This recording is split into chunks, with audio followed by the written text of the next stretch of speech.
Today we're speaking to James. He's an accountant. He's a little bit too risk adverse, but that's an accountant's job. It's to protect you. All he needs to do is employ 1 or 2 people and this business could go like gangbusters. He could be seriously profitable, but is he happy for a little bit of delayed gratification? Is he prepared to pay others before himself for just 1, 2 or 3 months? Let's find out. Well, JB, I'm excited about today's conversation because I love having a bean counter on the show. You do. You're a fan of accountants, aren't you? Not many people love an accountant and go, I'm an accountant. You're like, oh, yes, come on, baby, let's do this. And they have a similar personality. I don't know where they all go. Yeah. You know, like the story you told about the swans bringing you babies? No, like the stork. Oh, the stork. Not the swan, the stork, yeah. Storks. Do you know you can't kill a swan? It's illegal. I did hear that. Anyway, carry on. You did hear that? Who told you that? I did. I know it's something to do with the royal family. It is, yeah. They're all owned by the king. By the king, yeah. Or the queen before. Yeah, that's right. I didn't know that. But I know storks used to deliver babies and then they went into lard. I know you that well now from doing this podcast. You get a certain look in your eye. I'm like, he's gone. He's gone off to his own joke la la land. Oh, funny. But they are similar. But my dad was an accountant, so I get that personality thing. And how much of a disappointment was you to him? A very, very large disappointment. Very large. I want to go into radio, Dad. Yeah, and all of the other kids. So he had 2 partners, and they had one was like a Mensa genius, 2 others were accountants, 1 was a lawyer, and at the time I was a holiday rep. There you go, baby. Poor old dad. Well, tell us about James. Another James. It's going to be the James and James show. The Triple J show. So James is James Colvin. He's from Mayflower Accountancy and Tax Limited. You can find more information about them at www.mayfloweraccountancy.co.uk. He's been trading between 7 and 8 years, doing 25,000 squiddaroonies a month, 8 full-time team members, including himself and his wife. Biggest challenge, gaining freedom and time to grow the business. Second biggest challenge, having a smoother, more consistent pipeline. And the third biggest challenge, securing a decent headroom in profits to invest in people, processes, and give me some more personal freedom. That's the second time that freedom's come up. And he talked to us about that in the pre-chat chat. So I think that is the big domino here. We asked him, where do you want to be in 1 year's time? He said, the business can run without me day to day, without my day-to-day input, so I can have a holiday and cash not being an issue.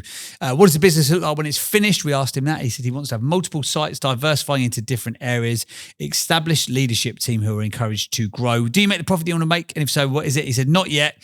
Year 1, looking for 15 to 20K pre-tax per MKNTBDB. I can't work out what that is. We'll have to find out for him. Where is it on the thing? Oh, no. Do you make the profit you want to make? Do you make the profit is? James is going to. MKN. Let's ask him. This is rich people translation for poor people here, guys. This is happening in live in real time. Anything? Can we just ask him? We can do if you want. I mean, it ruins the illusion of bringing them onto a grand fanfare in a minute. What does MKNTB mean? I think it's just where I can't type properly. I meant month. I love it. Turn him off. We don't want to know. We'll come back to see you in a bit. Yeah, bye. Feels like some acronym we've never heard of before. You just can't type. Okay, fair enough. How do you spend your time day to day in the business? And he spends his time working in the business, doing the accounts, doing advice, doing taxes, less than he would like to on it. So he's very much in the business, not on it at the moment by the sounds of it. And then he's got a bunch of questions that he would like to ask to you as well. But before we get to all that kind of good stuff, there's a knock at the door. Interesting quote or fact. It's time for this. Interesting quote or fact. Interesting quote or fact. It's time for the interesting quote or fact of the week. Yes, it is a time of the podcast where we bring you an interesting quote or a fact. What you going, fact or quote? I am going to go. I'm going to go quote that is framed as a question. Questionable quote. What you got? I've got a quote. Go on then. Someone sent me this a couple of weeks ago. Debbie from Derby. From Derby. That's all she put on the message. But this one, I just love this. Come Because usually you come out with a quote and I think, JP, that's rubbish. I know you do. But this one, I really like this. You don't look like your goals. You look like your habits. Debbie from Derby. Debbie from Derby. If there was an award for best quote or fact of the week at the time of recording, you'd have won it for that. I thought that was very, very good. That is true. You don't look like your goals. You look like your habits. There we go. What's the biggest habit that you think you could do with improving right now? Always fitness and exercise. Really? Yeah. But you're doing it all the time. I know, but even more. I just don't think You can't can do it. enough. You can't do. No, I can't. Like on Saturday, I was looking after the kids, and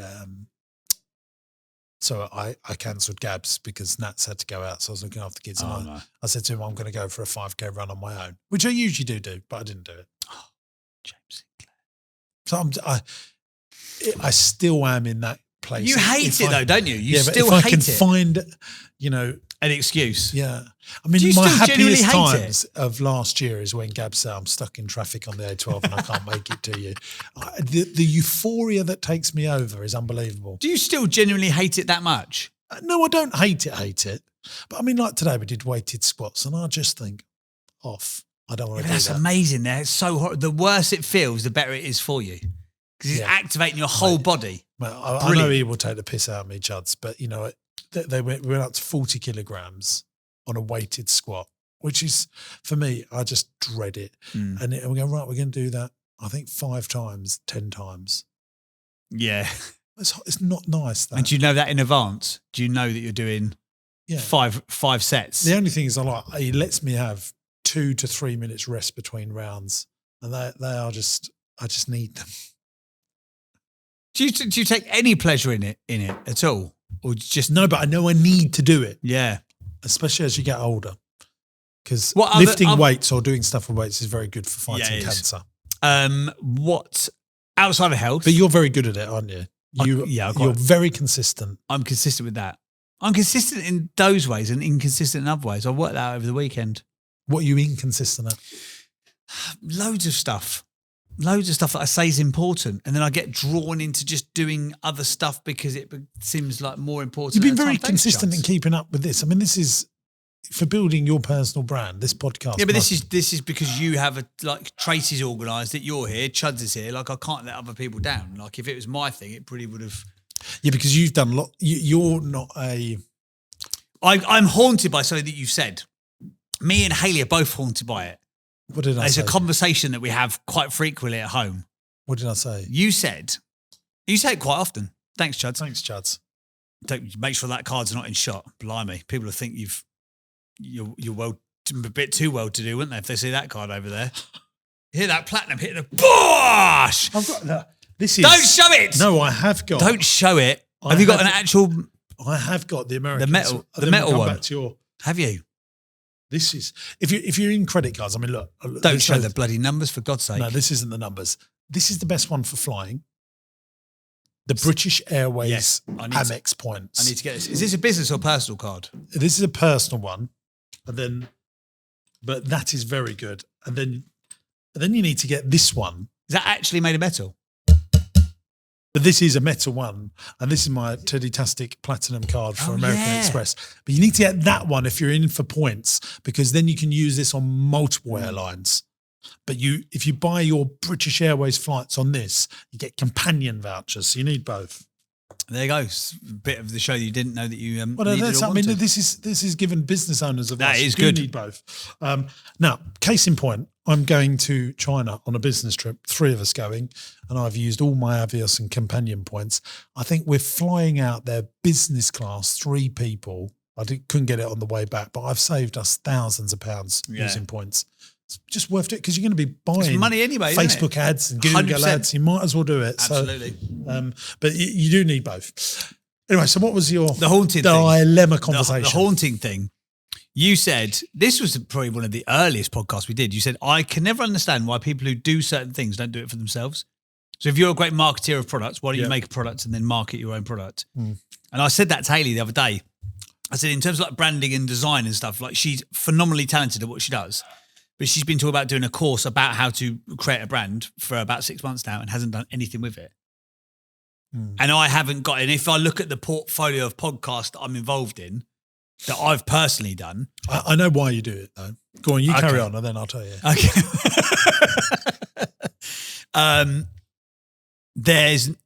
If I double down on one, I would have a Chris Williamson-esque podcast out of all of it. Maybe not Chris Williamson because he's much more handsome than I will ever be, and more intelligent. But there would be one show that would mean that all of the other shows didn't need to happen, and I haven't been consistent with it. But you are consistent with this because And I it make haunts you do me. it. Yes. But this is your consistent podcast, isn't it? Yeah, but it's because of other people, if that makes sense. Yeah, but that's all right. You need help. That's one of the things that you need help with. You don't need help with exercise. No, none of us are perfect. The reason people don't do the things like why Hayley's not doing the things, because people struggle with delayed gratification, and the weirdos like me sort of lean into delayed gratification. So that is why they. So why do people not make long form content? Not make content? Write the books? Because you don't get an instant ROI on that effort. But selling something to a customer and you're going to get paid in 7 days, 28 days, you can correlate the result of your efforts very, very quickly. YouTube is one of the hardest things that I've done.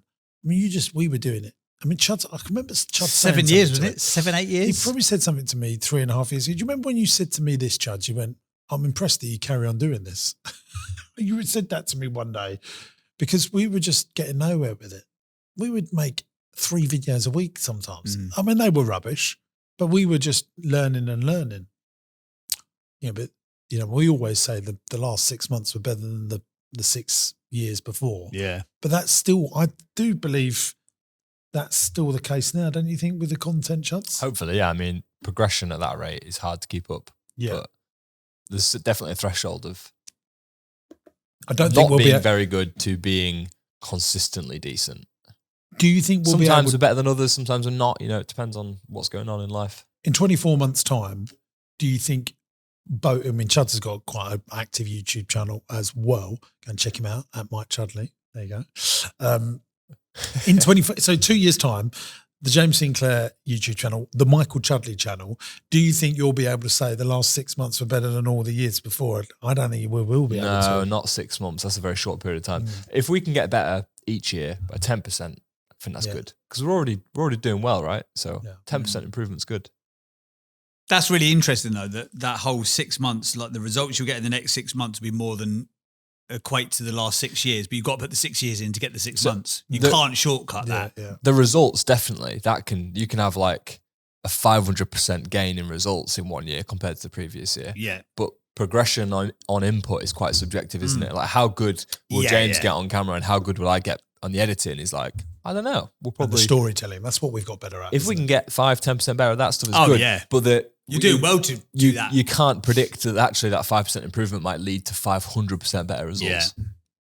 It's really interesting. But that's why people, what do lots of people have a burst of energy to do something? Whether it's I was around my family's yesterday and my sister's taken up crochet. Is that the thing? It's like a knitting thing. Yeah, that's right. Yeah. It's just she started taking it up. Like she's got this burst of energy in 6 months' time, will that still be going on? Yeah. What makes human beings do that? I know I've spoken about it. It's a desire for change, isn't it? I think. Well, probably isn't it? I think I talk about this all the time in newsletters and stuff that I write. People want to do the new rather than the successful. Yeah. But the successful is reps and sets, isn't it? Yeah. Well, this is the correlation I got to with Haley. I said, well, you need to do some client work now to pay your bills. You don't need to do this work right now. You don't need to do the work on this course right now because it's not going to pay your bills. That's why you can't do it. I'm going to have a very honest conversation with you now. Me and Chuds have had many conversations about you. Behind my back. Well, you're saying about me. No. I'm just going to say because I think it's useful for you. We used to. Well, I have said it to your face, but I'm going to say it to your face again now. You have all the skill sets, the knowledge of this space, but you're never consistent enough with something other than what you've done with me. Yeah. Because I make you do it. Because I will tell you, you're an idiot.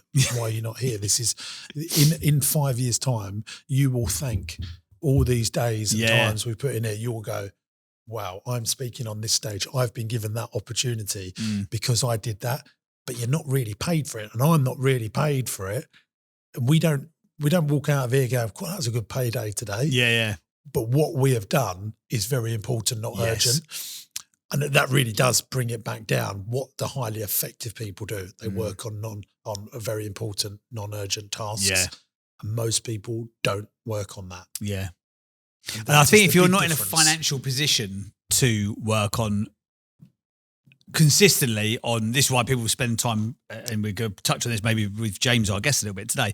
But if you're not in a financial position to work on the business rather than in it, you've got to find a way to carve out some time to do some of that. So if you can't do it consistently, the weirdo entrepreneurs, they're very successful. I mean, I suppose yesterday I was with James Martin, so it's Bank Holiday Monday. We went and looked at a business that I've been approached over the weekend. I went and looked at 3 businesses over Easter weekend. Did you? Yeah. But that's unusual behaviour, isn't it? Yeah. So but it's not unusual for you, is it? No, and I went with him and we went in his camper van and we looked at something. It's an opportunity. And, he's probably going to do it and I'm going to help him get it over the line. So you find the time, don't you? Should we be not doing that and putting our feet up and doing a Netflix and chill day like the rest of the country? Probably. No, not probably, because that's not who we are. So there are this 0.01% of people, and this is why I'm very worried about our government. Those people are the people that drive economies and they are leaving.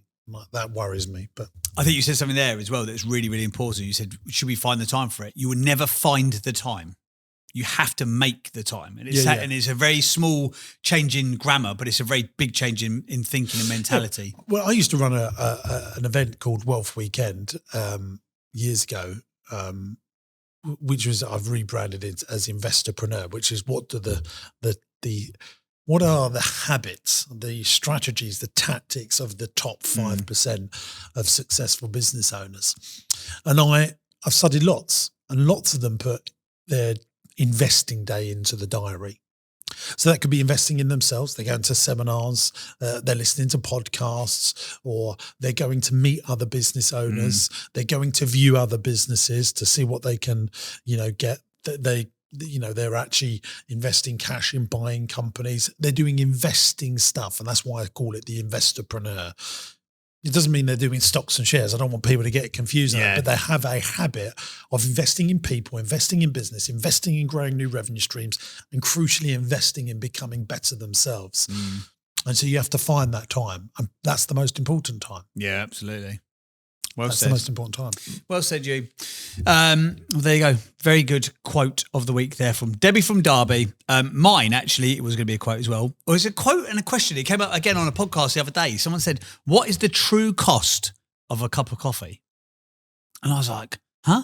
They're like, when you think about it, if someone says to you, like, how many times a day do you get a message, can I take you for a coffee? Can I take you for lunch? If you open your DMs now, there's probably dozens of them, dozens and dozens. Yep, we get that very regularly. But if you look at and this goes back to the finding or the making of time, if someone says, oh, can I just grab you, pick your brain or have a cup of coffee, think about what that coffee actually cost you.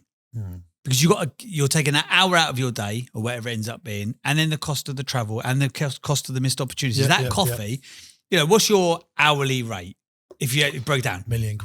It probably, on a serious level though, you probably are worth, to your company, you are probably worth 50 grand an hour, aren't you? Maybe. Yeah. But you are, aren't you, realistically? So if someone said to you, oh, can I take you for a coffee? That's cost you 50,000 quid. Now, because it doesn't come out of your pocket directly, you don't sort of see it that way. Well, you probably would see it that way, but you wouldn't do it. Like this podcast, for example, we talk about like the delayed gratification. We are going to be in here for 8 hours today. So that really has cost you, opportunity cost-wise, that's probably 400 grand's worth of opportunity cost that you could have put your time, effort and energy into other stuff. That's massive, isn't it? So before you say yes to stuff, just look at the true cost of Very it. important. I think it's a good thing to just that was a much better one for you. Thanks, mate. Because usually I don't. Do you want to give it a rating out of 10? Yeah, I'll give you a 10 for that. A 10? Because I think it's very important. What you do with your time is very, very important. But also, contrary to what you just said, actually, that cup of coffee could be very valuable if you're going to see a great brain. That is true. So just be aware of the cost. I mean, no, we were speaking to James, who is going to be our guest today, was talking about a mutual business owner. I mean, I regularly tell Tracy, get me in to have a coffee with him. And that's Philip, who owns Adventure Island. It's a theme park here in Essex, a business that I massively respect, and I think he's a great operator and a great entrepreneur. But in that instance there, that hour-long coffee, well, you're getting something out of it, or 3 hours, you're getting 3 hours worth of value from it, as is he. Yes, absolutely. There's a mutual exchange of value. But actually, what can happen is you get so busy and so successful that that you might not put time in for those Yeah. coffees, and Yeah. they can be really good for you. For mutually. So masterminding in effect. Yeah. Well, look at like today, for example, because this is another thing that I said to Hayley when we were talking about, you've got to find the time, you've got to make the time, not find the time. I said, there's probably out of everybody that I know, there's no one who's busier than you. I know who's got more excuses to not do YouTube, not do a podcast, and not do a newsletter. Certainly you could drop one of them, one of the three. And definitely not doing 2 podcasts a week, or maybe doing that letter as well. So you're doing 3 podcasts a week, 2 videos, and a newsletter, and running a 40, 50 million quid company. Yet you make the time for it because you know that it's not urgent but important. That's it. I really think that them little collection of words there, working on very important, non-urgent tasks, that is what the best people do. Is that what's made you successful, do you think? Yeah. Because I'm not actually very good at the day-to-day stuff. Well, a lot of it you've not even done, have you? Like, you've never locked up, you've never cashed up, you've never done any of that stuff. No. How did you know not to get bogged down in that when it was like 3 or 4 of you out the back of your house? And, people that are creative can't do that stuff. If you allow a creative to be creative, if you, allow Taylor Swift to write those songs and think about what the audience is going to love, if you allow, an Elton John to tickle the ivories and create those things, but you've got someone really good managing the day-to-day side of it, you can just excel and become one of the... Was it just a feeling, though, when you were like, Aaron's better at this than me, I'm just going to let him do it and I'll go do my thing? I always lose things. I get so. Do you know this morning? I think it's important. I get frustrated with myself. So I need my glasses because I know I'm driving. So I went and found them. I had them in bed with me. I put them next to me in bed so if I need them, I've got them on the side table thing. And so I got into the car, put the engine on. I've left my glasses. I go upstairs, find them, and then something else has happened. A call's happened. So I've now put them on the sideboard, walk down, get back in the car. Still haven't got them. Flipping out, I've lost my glasses. And then I go, sometimes being me is so frustrating. Why can't I just remember things? I'm very useless at that. Long-term memory is great. Like, I can remember conversations from 5 years ago. I have many, many skill sets, but I cannot operate without a PA. I just can't do it. I forget things. I'm late to things. I don't want to be late. I just who I am, man.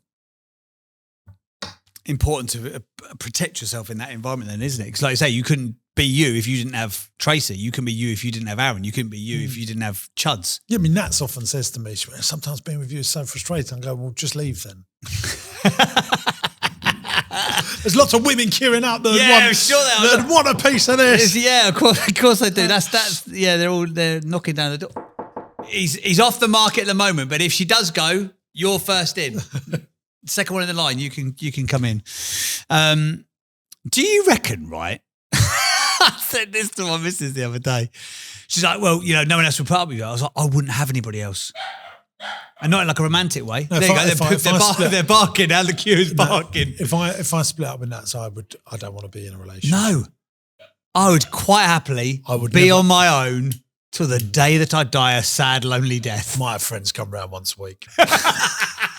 Nothing serious. Let's hope it never gets to that. Luckily, both of our partners don't watch any of our content, so we'll be fine. Right, should we get James on before we get ourselves in even more trouble? Hey gang, we're going back to the pod in just a moment, but I wanted to tell you about Entrepreneurs University. This is a platform that I've created for entrepreneurs and business owners that are serious about growth. There's 100 video lessons from me on everything in business, raising finance, buying companies, property investment, and everything in between. Attached to each video is a downloadable PDF that goes into more detail about what we've learned in the video. It goes one step further than that because I've also put stuff that you won't get anywhere else onto Entrepreneurs University. The lessons go into way more detail, but not just that. You're going to get my business plans, my spreadsheets, and all the files that I use to drive the KPIs in my business. Just think about how powerful that could be for your business. And here's the good news. You can try Entrepreneurs University for free. 14-day free trial. After that, it will cost you just $49.99 a month. That's less than a pair of Nikes to grow the profitability in your business. There's a link in the video description, and I cannot wait to see you in Entrepreneurs University. Right, let's do it. James, hello there, sir. How the devil are you? Hello, James. Hi, JB. I'm good, thank you. Thank you for me. I'm well. Good stuff. Right, tell us a little bit. Obviously, we've talked about the business, but just so that the listeners and the watchers have got a bit more of an idea of the company. Tell us about Mayflower Accountancy, how it started, where you guys are at, etc. Over to you. Yeah, thank you. So, we started off in 2017. Sort of small business accountancy practice, accounts, tax returns, VAT, all that sort of stuff.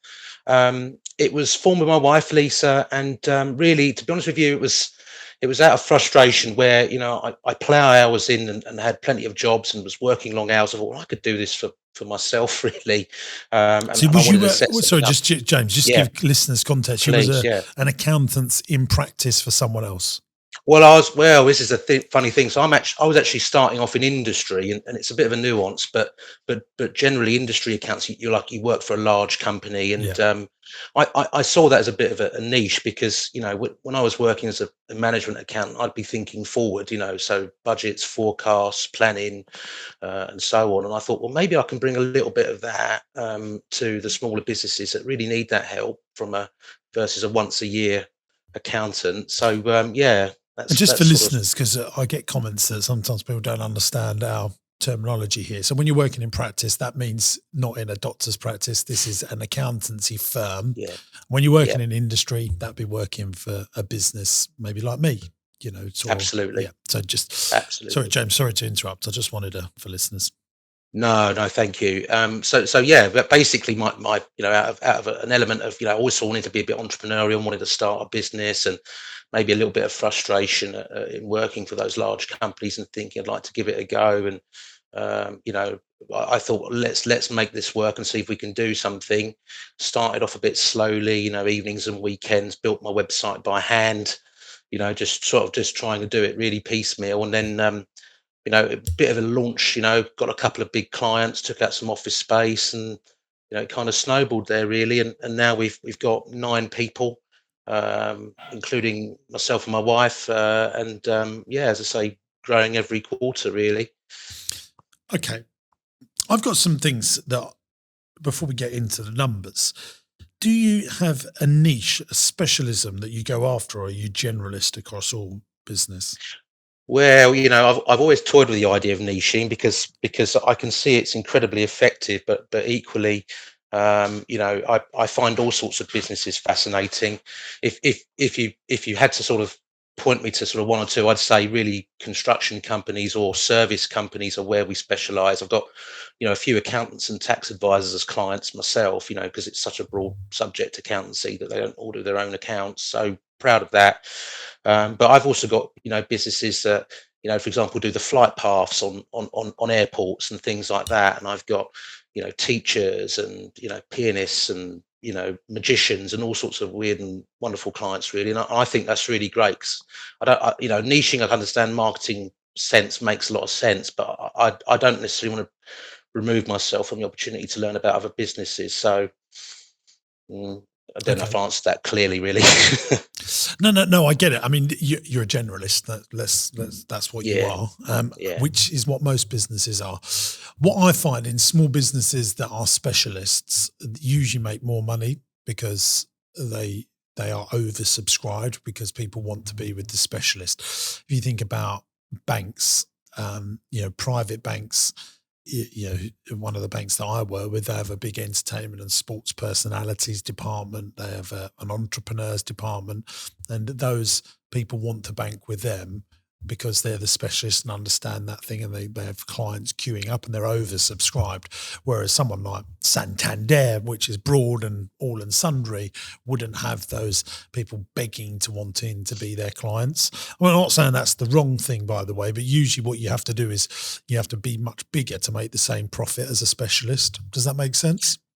No, completely. I've heard it before and never really, I guess, had the confidence to it's having balls, because you might be saying goodbye to people.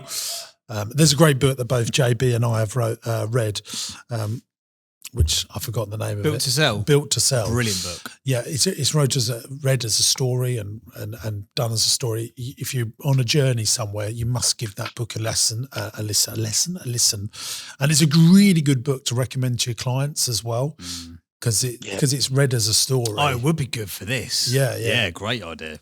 I just wanted to sort of put that in there, but you sometimes what you can do in a business like you can have Mayflower Accountancy, and then you can have Mayflower Accountancy for construction, Mayflower Accountancy for entertainment and sports personalities. Yeah. You can create these sub brands. I mean, there's loads of businesses. And JB, I can't think of one. Maybe you can think of one that's done that in other sectors where they do have, a broad thing and then specialisms off it. Yeah, absolutely. And I found them very successful on these many hundreds of podcasts that we've done. If I was an accountant, though, this is what I would do. I would be employing accountants to do all your sub $500,000 turnover businesses, and you don't look after them. And then you turn yourself into the non-exec director, the board member that the accountants, the firm that's doing $1 million, $2 million upwards doesn't have, so that you talk about the awkward things like succession planning, tax planning, acquisition funding. How are we going to get that next loan so that we can go and buy a business, because that will give us more leverage, et cetera, et cetera. Then you say to those clients, look, this is what this costs per month. I mean, we're looking on your website, it's like you're the virtual FD, but I would be much more hands-on approach than just a virtual. So you actually go to board meetings, you're seeing them regularly, it's face-to-face, and you charge accordingly. So you're like business coach / accountant / non-exec director / part-time FD. And they might have an FD in place, and hopefully they have, but you're there because you're not in it. You can give a second point of view. Yeah.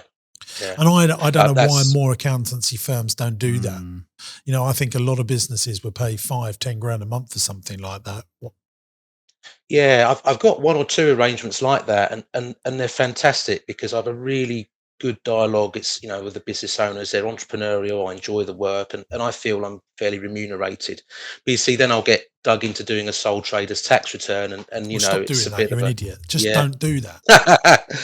Yeah, no, absolutely. So, but what you should do is you train the people that are coming up. If you see a bright spark that's very ambitious, that's hungry. My bank calls this the wild card. I mean, I'll tell you who I bank with. I bank with Coots mainly. Even Coots will take on wild card, ambitious people into Coots, and they've trained their team. So if you spot someone that's got the YBT, the young bright thing about them, you can take them on, because in the future, they may sell their business and they'll go into the private banking ecosystem. It's not just Coots, lots of the private banks do that. So I would train your team. If you see someone that's very ambitious, you should be talking to them so that they're aware of you, the senior partner, and then one day you will look after them. And I just think accountancy businesses are very, very good businesses, because accountants have the same thing as a doctor, as a solicitor, as a judge. You are expert positioning before they've even walked in the door. Yeah. It's a really weird thing, like an airline pilot. It's exactly the same thing. Good afternoon, ladies and gentlemen. We're flying. You sound great. Thank you for looking after my body while we fly 30,000 feet into the air. And you have that because you've got that proprietary language that not many most businesses need to spend decades building up that trust. And you have it instantly. And that's why they're very good businesses. It puts huge moats around your business. It's a rare and protected form of leverage. Especially in construction, because if you've got a specialism in construction, because those could be like very, very profitable businesses, or they could go horribly wrong if they're not managed correctly. And a lot of construction businesses, they know the thing that they do well, but the actual running of a business, they don't do it so well at all. So if you can show, maybe you sort of, you start doing the VAT returns or whatever, and you show additional value to them. Just thinking about this specialist thing. If you created Mayflower Accountancy for haulage.com, just say a Mayflower Accountants for construction.com, and you build 10 sub-brands and you put the websites out there. Now, I own a haulage company and I'm turning 30 million quid, and I land on your business mayflowerhaulageaccountancies.com, like I'm already wanting to call you because I know you'll understand my industry. Why do farmers want to insure with the NFU? Because they're in a gang and they know that the National Farmers Union are the best people to insure your farm with. And farmers, there's Lloyds Bank have even done this. Lloyds have got a specialist rural agricultural banking arm. And I forgot what they call it's a sub-brand of Lloyds, but specialist for farmers. JB's going to look it up. But that stuff really works. And I think it really works. Work with accountancy. And I don't know why more accountants don't do it.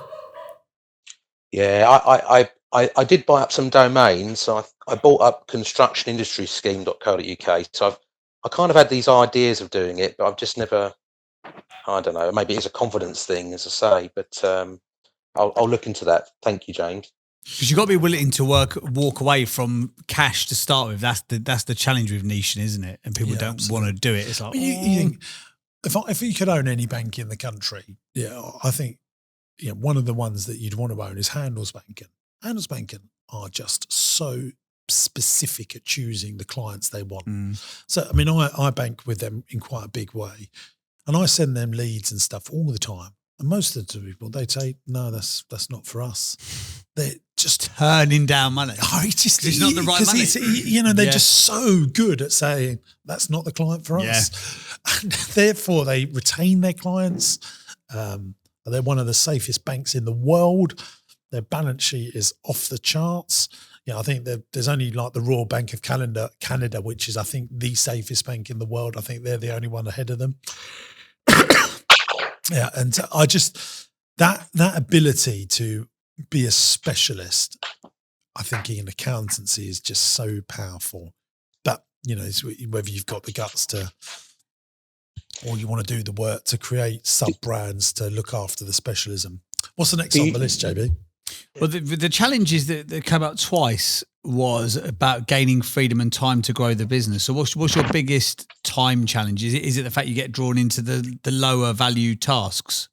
Yeah, I mean, I think again, you've kind of hinted at what my issue is already. Is that and this is something I really want to be careful about. Is I do want everyone to feel valued that comes through and does business with us, but that does mean that I'll pick up a once a year tax return job and they'll get maybe a disproportionate size of time versus a large CFO serviced client that does a lot of business with us and spends thousands every month. And but I think it's again having a structure to service them and make them feel cared about without. But why don't you just employ another accountant to look after all of them? Because you don't want to eat into your takings. Yeah. I mean, I think exactly why I do it. That's why everyone does it. But if you really want to be successful and go to the next level, you might have to have a little dose of delayed gratification.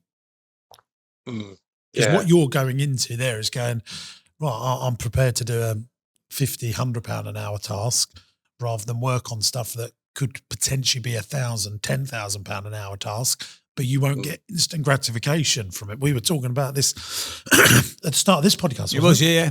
It's exactly the same thing, because this is how human beings operate, and it's the ones that are super successful don't think like that. They go, "Sorry, I'll earn my money in 5 years." Most people can't, and when they do earn, they earn really well. Most people can't get their head around that. Yeah. I mean, I think the main reason I don't is again, probably coming down to the cash side of things. We've been quite organic in what we've grown. And a good accountant's quite a large salary every month, but that's, Well, stay the size you are and don't grow then. That's the answer. Yeah. Just work on the size I am and make that work well. I was trying to be ironic there and have a go at you. Oh, right. He's trying to slag you off there, James. You went, okay, I could do that. Come on, give me a break. Give me a break. But you just have to it will force you to get more clients. This is a big problem with accountants, entrepreneurs. I mean, I'm the worst. I'm like, I'm going to need to find £100,000 this month for whatever. new scheme I've got going on, whereas an accountant will go, well, once I've got 300 grand in the bank, then I'll do it because I've got three. But I'm like, no, let's go, and 6 months worth of runway. Then I'm going to take a decision. I saw a fantastic thing. Who's the guy, a famous actor that just done Yellowstone? Kevin Costner. One of the biggest actors in the world. Yeah. And he was being interviewed because he's quite entrepreneurial, Kevin Costner. Did you know that? Yes. Doesn't he own baseball teams and stuff like that? He's very entrepreneurial. And someone asked him, what you say you call an entrepreneur? What's the difference between an entrepreneur and a businessman? Well, an accountant definitely falls more into the businessman category.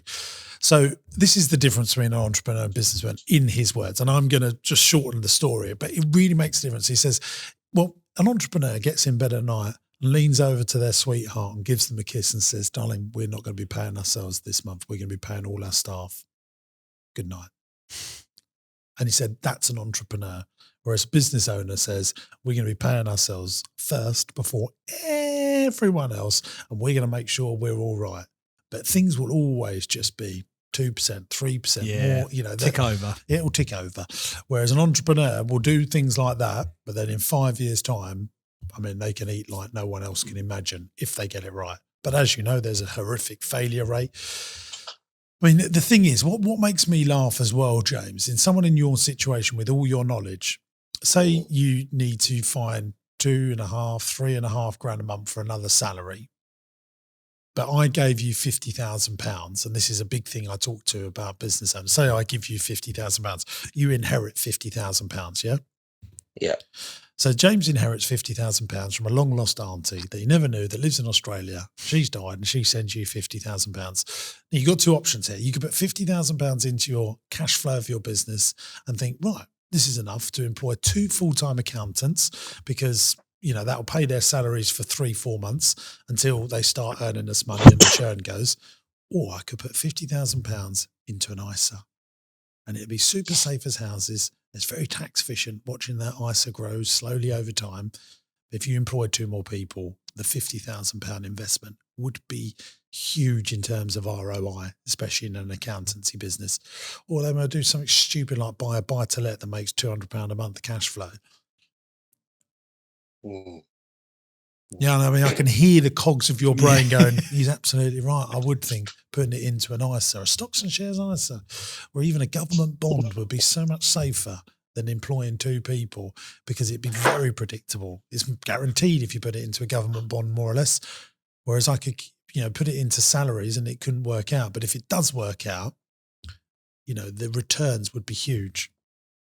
Yeah, I am definite. I don't know if I would necessarily be that bad. I think if I had 50 grand, I'm sure I'd feel very confident to go ahead because I'd have a few months worth of those salaries covered and I didn't have a mission. But certainly, Well, go and borrow the money then. You'll be able to borrow the money if you're not worried about it. Yeah. But the thing is, what I don't like about people doing this is if I've got the 50 grand or, if I borrow the money, it makes you not be resourceful because what I want you to do is dive into getting more clients because it's like if I said to you, well, if you don't get 10 more clients to pay for these people, you're going to die next Friday. You will drop down dead. You'll go out and get the clients.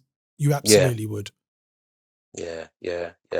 I think as well, that's something where, because of where I've been sort of stuck a bit in the it's a bit of a circle, right? I feel very much like I'm stuck on the work. The marketing effort has kind of faltered a little bit, and it's a bit of a bad circle, really. But you'll know, James. You've been going a long time now, nearly 10 years, isn't it? Yeah. You would have had clients that have come through you and known in 10 years that they're on the bones of their arse at some point, and now they're doing very well. Yeah. And that story, I'm thinking of a friend of mine called Stuart right now. He went through divorce. He was on the bones of his ass. He had no money. He paid everyone out. And he is one of the most successful operators in leisure and entertainment that I know and doing so phenomenally well. But he turned around and said, I had to be resourceful. I had to go out and make more money. What's that lovely little phrase that necessity is the mother of all innovation or invention, whatever it is. It was a beautiful quote. It's true, isn't it? Because, and I always reference when tragically someone has a child that's really ill and they need to raise money and they've never done it before, and they get all that money very quickly to get this life-saving treatment. They become so resourceful at getting that money together.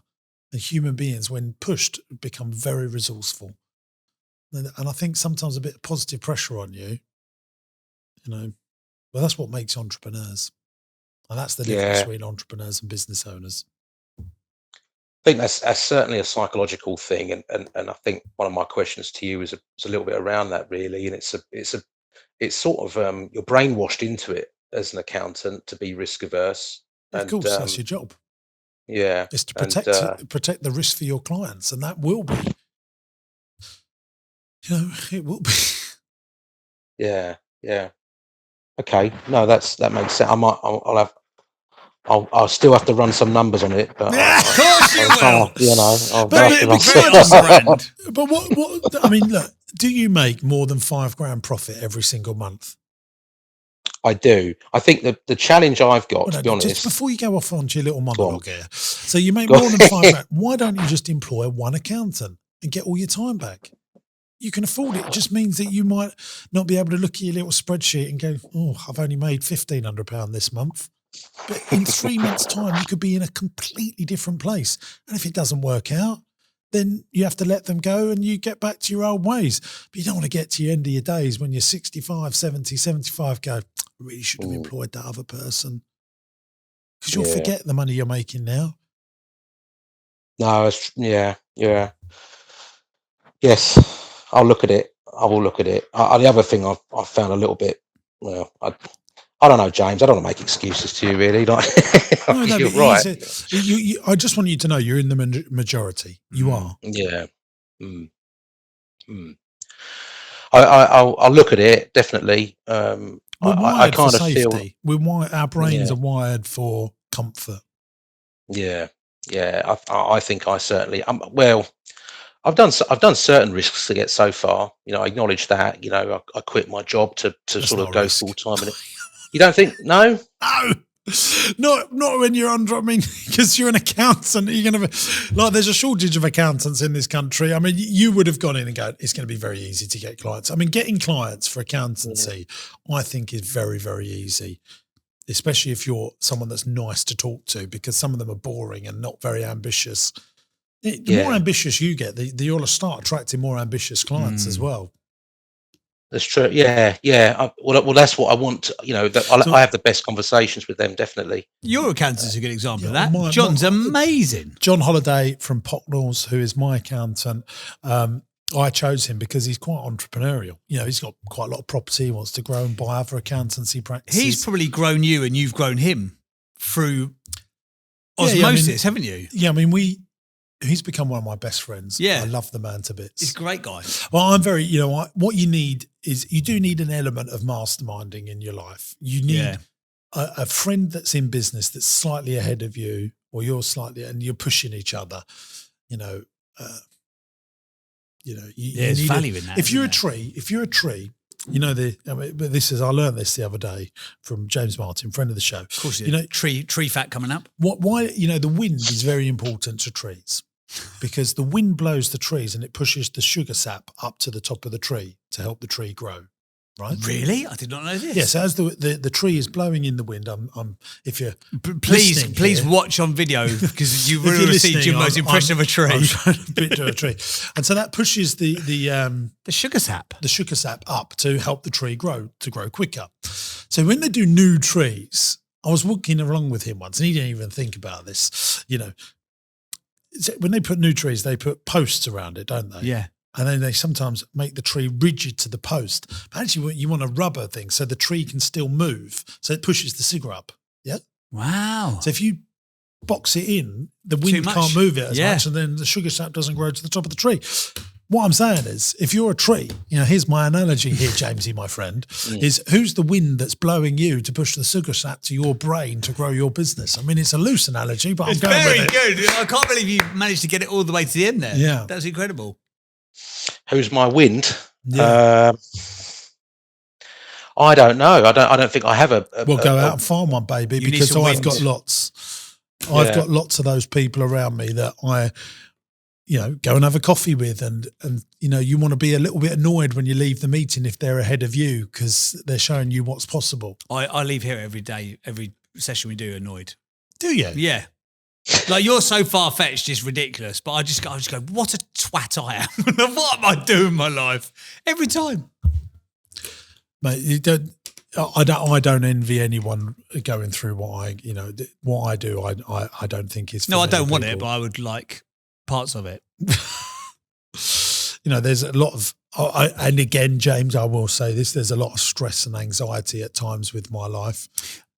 I think with accountants as well. I think part of the challenge with the wind and the sugar sap analogy is when you're the numbers guy, you or girl, there's a expectation that you've got it all figured out. So you can't be open book with people. So you need, like to your analogy about the masterminding, you need to get around people. You could just spew it out and just be like, here's where I'm at.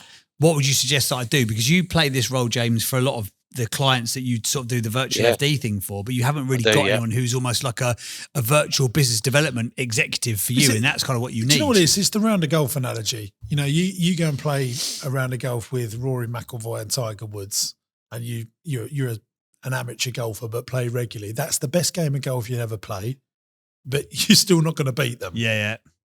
And you hear them football stories like, Division 2 played Manchester United, but they beat Manchester United. Yeah. And everyone goes, how's that happen? Well, they go into it because they're upping their game because they're around real pros. That's always there's a great story. If you listen to the Indian Premier League, like these sort of Division 2 Indian players played Pakistan's professional team, or they played England, and it was like the local team, and they won. They beat them, and people. Cricket. Yeah, you didn't say cricket. Oh, Indian cricket. Indian cricket, yeah. You talked about Manchester United, then said India. Yeah, but it's the same saying. I'm just saying that you just need to find yourself, people that are going to push you a little bit. I mean, if you spend a lot of time with me, you'll be bloody having that person employed next week. Let me tell you that, James. Why? You're just not doing that. I mean, it's so low risk. I mean, what? You go around and say to someone, I'm an accountant and I've got quite a busy accountancy practice. I'm going to employ an accountant. I mean, it's not exactly, you're not flying people to space, are you? No. I think it's a fundamental wiring in my head that I want to kind of, and I think that's where as well. One of my sort of questions for you was around that, because I do want to sort of, I do share empathy with clients that are going through similar journeys, and of course it's always a lot easier to talk about other businesses and yourself, and I'll never profess to be. Obviously, that's why I'm here as well, and I do wonder whether and I think you've sort of confirmed it. Me being a bit bolder and a bit more entrepreneurial is kind of something I say, well, look, I've given it a go. I've hired somebody. Yes, it was tight. Yes, the numbers didn't immediately say do it. But, in my head, when I work it through, I've been able to earn that money back and gain more time back and deliver a better service. Absolutely. Yeah. I mean, the other option that makes it much easier is, what I would be doing is buying another small accountancy practice near you, because you're buying in the cash flow straight away and it's all very predictable, and and it forces you then to have a ready-made team. And I am just finding these baby boomers that are selling up businesses. I mean, I can't keep up with the amount of deals I'm doing now. I just love it. I want to do more. I did a very small acquisition, and it largely was okay, but it was my first one. And the two problems I had was that, number one, they weren't VAT registered. So all of a sudden, I have to sort of say, hi, folks. Well, I'm going to stick 20% on top of everything now, I'm afraid. And their pricing, I did do a bit of due diligence on the pricing and what they were charging, so that it wasn't going to be night and day. It wasn't too bad. But don't buy small business. Next time you buy something that's doing $1 million of revenue plus. I mean, or even that's hard in accountancy, maybe even $500,000 of revenue plus. That you must buy businesses that have got team in place. Yeah, I was thinking. Unless you're buying just a database for next to nothing, if that's what you did there, that's all right. I've done a few of Yeah. those and they've been very useful. But really, I'm trying to buy bigger stuff because I think there's a lot less risk in that.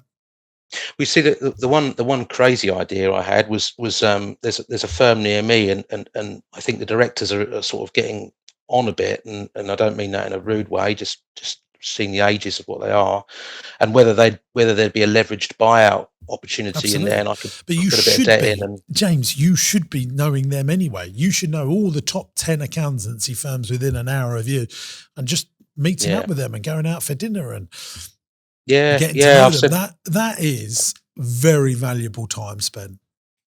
Yeah, I've got to pick up the phone and have a coffee with one of them. I know he sends work my way actually, which is quite a nice thing. So I think I'll do that. All the area bank managers in your area should know you. No banks anywhere near me anymore, but there will be. No. You live in Milton Keynes, so there's EMW Law. You need to go and get to know them. They do all the mergers and acquisitions in the childcare space and in businesses that are being sold in this area. They also have a R&D tax arm to them, as well. So you should get to know them, all the big solicitors firms in your area. Let me tell you now, there's absolutely area managers for banks that are looking after 5 million plus turnover businesses in Milton Keynes. I've laid money on it. I'll get the phone book out then, I think, and have a look. Well, find them on LinkedIn. It's amazing. Just put, bank managers Milton Keynes, and there they'll be. Lloyd's have got teams on the ground looking after 2.5 million plus businesses. All those bank managers should know you. They absolutely should. That is more valuable time being spent than doing accountancy. Yeah, well, that's what I want to do as well. I mean, I obviously I like what I do. I like what we do. I enjoy it as a product and as a service, but I am personally, trying to move more and more away from doing the actual work, and I want a good team doing it for me that are better than me at doing it for me than I am. And you're lucky. You're based in Luton and Milton Keynes. Huge population around you. There's bundles of opportunity around there, baby. Yeah. No, you're right. Give me the kick I need on that one. Good stuff. Right, where can people find? Is there any other questions that you had for Jimbo that you'd like to chuck in his direction before we wrap this conversation up, my man? Have you had enough of a Bruce Lies beating? You need to go. I really like you, James. I think, I would love you. You're this very trustworthy person. You're not ambitious enough for me, but you need to be a bit more. And that's them. You'll find the bigger clients that pay you the bigger bucks, and you'll get there, mate. You really will. Yeah, I think that's it, really. I think I've got to just. The main thing was really just getting your opinion on being that risk averse person, but as you said, you're not bold enough for me. I think that's the thing I need to work on.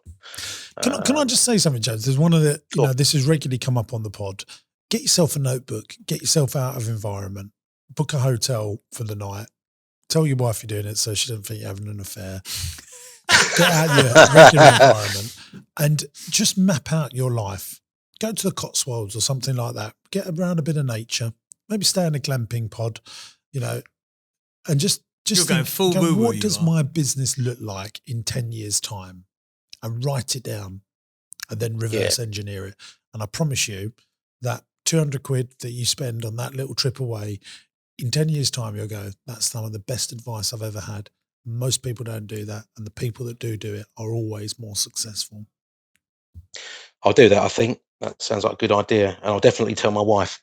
Yeah. Well, let her listen to this podcast so that she knows that. Yeah. I've got evidence then, and There's a little bit of homework I've got for you as well, just so that that you can see one of the richest men in the world does this, and we've always referenced it. There's Inside Bill's Brain on Netflix, which is how Bill Gates thinks and works. He does that every year. He goes into this little log reading cabin. week. Yeah, and he just thinks about I've heard of that. Or Think Week, he calls it. He calls it Think Week. And he's always done it and still does it.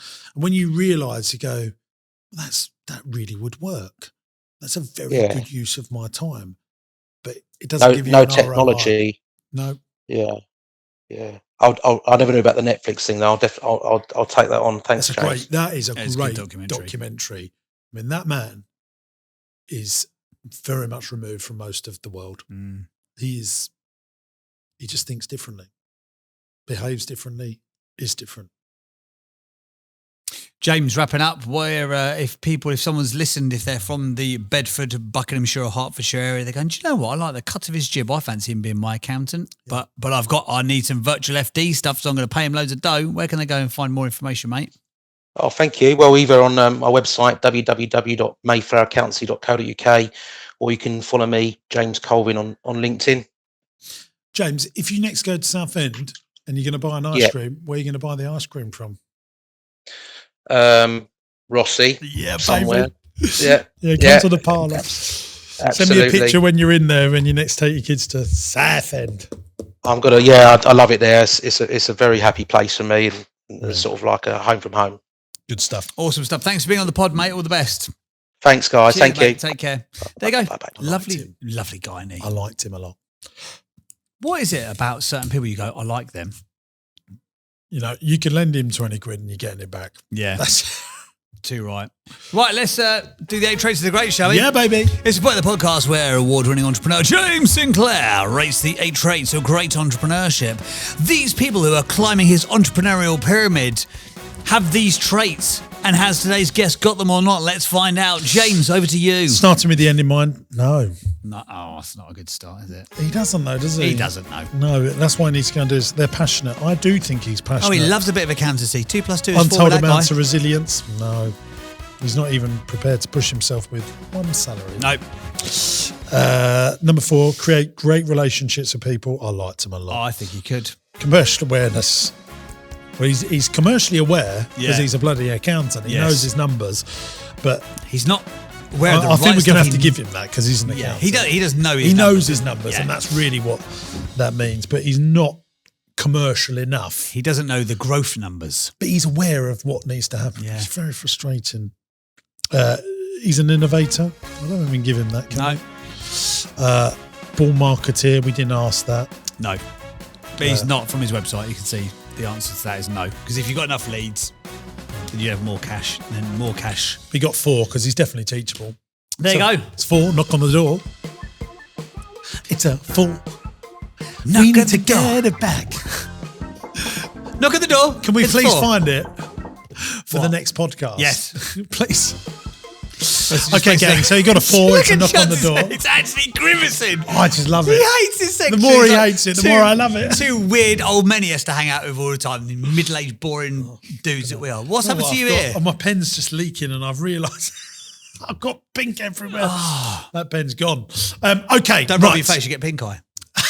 Very good. Don't want that. Right. Shall we get on with this? We should. It's time for the business quiz. Is this the new one, Chuds? No. That one is for you. Get your whiteboard. Get your whiteboard. Which one's clever and which one's dumb? Izzy Wizzy. Let's get quizzy. So Jimbo Sinclair has a folder, and in that folder there is a question that relates to the subject of today's conversation. And today's conversation is about accountancy, and PwC, PricewaterhouseCoopers, is the biggest accountancy firm in the UK. Oh, I like this one. How much tax did they contribute in 2024? This is tax collected and tax borne. What does tax borne mean? Judge, can you just tell me what tax borne means? Can you Google that?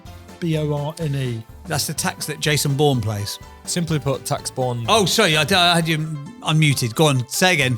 Simply put, tax borne by employers means that the company takes responsibility for paying tax. Okay. For paying part of an employee's income tax on their behalf. So is this their money, or is it the money that they've... The company takes responsibility So that's for paying including part employers' NI.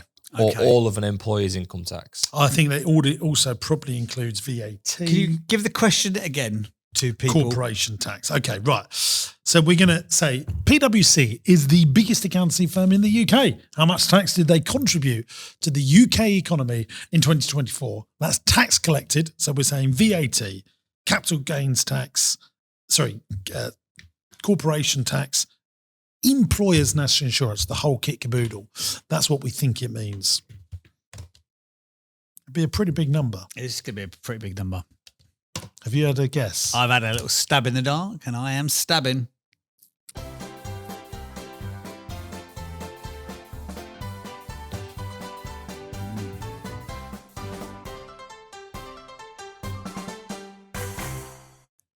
Including VAT, I think it's 500 million plus. I reckon they're 2 billion turnover.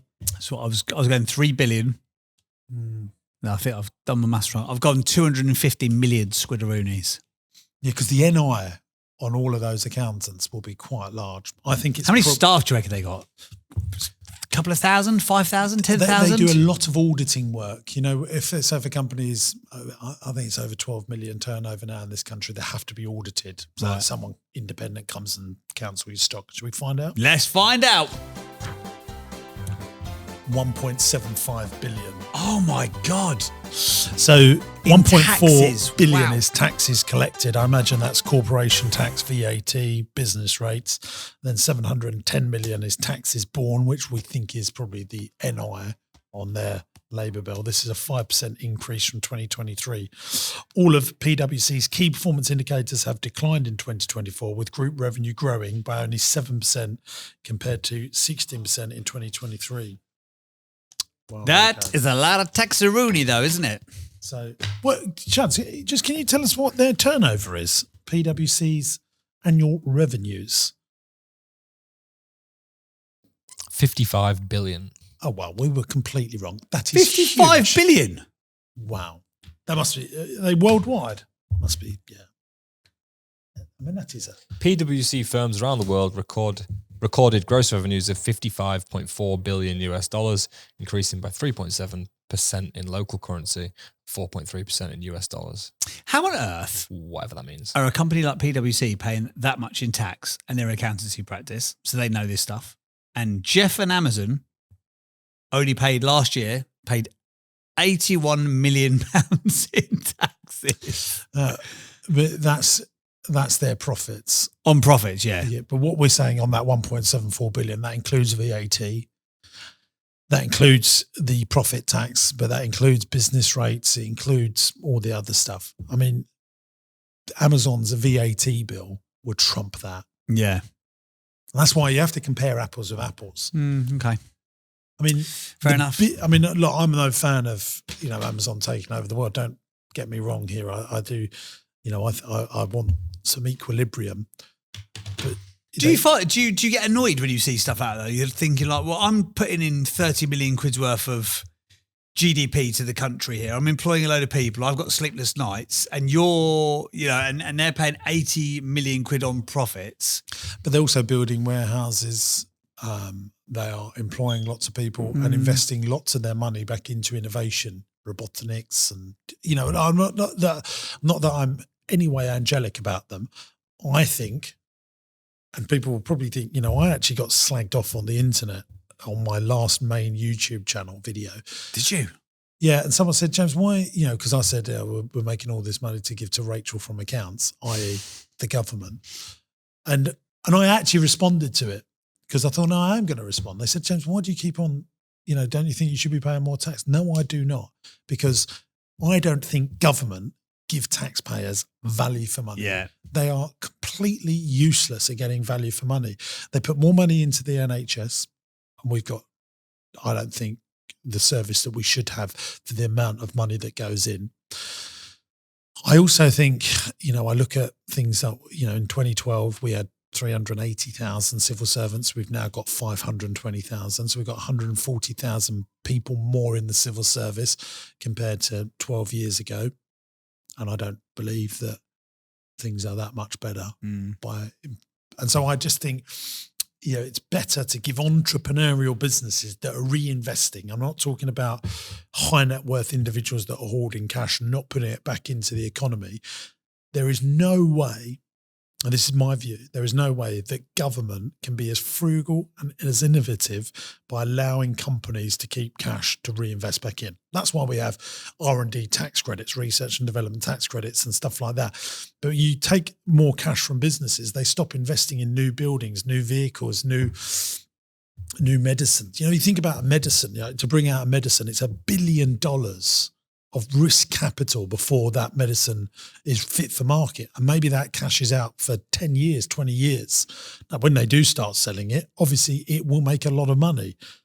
But no government will go, well, by the time they've made a decision to put the $1 billion dollars in or the £1 billion into developing that new medicine, the parliament's over. Yeah. And so the new cycle party goes comes again. in. Yeah. And so that's why it's really, really important that governments stop taking cash from businesses that are constantly reinvesting, because, government should be the lubricant to get more business done. That's just my opinion. And I just see successive governments giving taxpayers incredible bad value for money. They just can't do it. Well said you, James Sinclair. Nice little clip there for Stevie to make into some other social content. Right, as we have got bills to pay, what do you want to flog them something down that camera? Yeah, there. guys, if you're loving the podcast and you want to come to one of my events, all the details are on my website, jamessinclair.net. Two I really want to talk about. Number one is the big theatre show, £32 plus VAT, plus bookings fee, which all goes to the theatre. We'd love to see you there. It's in London, 9th of June at the Leicester Square Theatre, which is in Leicester Square in London. It's very, very handily named. Very, very handily named. And then the other big one is Business Masterclass. This is a 2-day event in London as well, where I do everything, where buying companies, raising finance, and you'll meet hundreds of others of entrepreneurs that are hungry about growing their business. So if you're serious about business growth, you're already in business, things are going well, but you want them to go to the next level, come along to Business Masterclass. Again, details on my website, jamessinclair.net. Just to say, are you doing your investment panel thing again? Yeah. Oh, I love that bit. This year, we've got Handelsbanken, HSBC and Coots signed up. Have you? To come and do the... it's brilliant. So for those who haven't got the context of it, Jimbo basically tries in the room to get the banks to give their views on funding for certain businesses. Views. I think that's an important word, yes. Views. They don't go, here's £1 billion, no, let's go. That's it. But they do have a proper tear up as to what they would need to see. And then you're very good at going, well, why wouldn't you bank that? It's just stupid. It just annoys me, yeah. It's brilliant though. So if you're looking for funding for your business, it's a very, very good session and a good 2 days. There you go. You inspire me. Thanks very much for listening, gang. If you are watching here on YouTube, please subscribe to the channel and like. And if there's anything you would like us to add into the show, then, hit the comments below. There you go. See you on the next one. Ta-da. Bonjour. Thanks for watching today, gang. I hope you enjoyed the show. Now, look, we're looking for some great businesses to come on the podcast. If you've got challenges, but you're desperate to grow your business and you can't necessarily work out how to do it on your own, you'll be a perfect candidate to come here on the podcast. It's absolutely free to come on the show. Go to my website, jamessinclair.net, and there's a podcast button. Click on the podcast button, fill in the application form, and we'll do our very best to get you on the show and try and grow your business. If you're loving the podcast, make sure you subscribe to the channel by clicking here. And why not give this one a watch? I think you'll like it.